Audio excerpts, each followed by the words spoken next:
আসসালামু আলাইকুম। আজ আপনাদের সাথে আমি কথা বলবো পেনশন আর সঞ্চয়পত্র নিয়ে। পেনশন আর সঞ্চয়পত্রটি দেখুন, একটু খেয়াল করুন। 50,000, 1 লাখ, 2 লাখ, 5 লাখ, 10 লাখ এই মূল্যমানের সঞ্চয়পত্র, পেনশন আর সঞ্চয়পত্র আপনারা কিনতে পারবেন।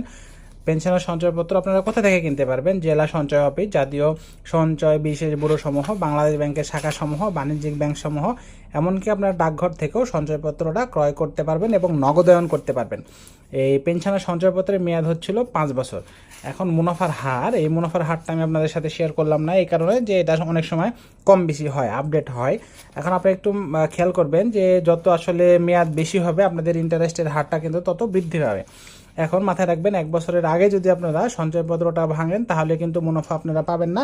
আপনাদের মূল অ্যামাউন্টের থেকেও অল্প কিছু কিন্তু কেটে নিতে পারে।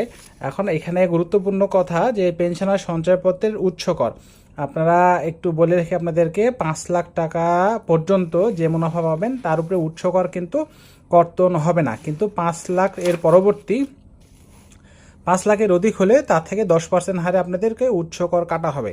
যারা ক্রয় করতে পারবেন, দেখুন লেখা আছে অবসরপ্রাপ্ত সরকারি, আধা সরকারি, স্বায়ত্তশাসিত, আধা স্বায়ত্তশাসিত, অর্থাৎ সরকারি যারা কর্মকর্তা কর্মচারী আছেন তারা আসলে এই সঞ্চয়পত্র, পেনশন আর সঞ্চয়পত্রটা কিনতে পারবেন।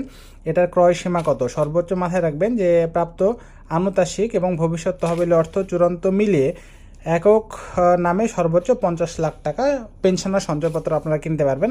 এটা মুনাফাটা আপনারা প্রতি মাসে পাবেন। এছাড়া আপনারা নমিনি করতে পারবেন, নমিনি পরিবর্তন করতে পারবেন, এবং পেনশন আর সঞ্চয়পত্র যদি মৃত্যুবরণ করেন তাহলে নমিনি সাথে সাথে এটা নগদায়ন করতে পারবেন।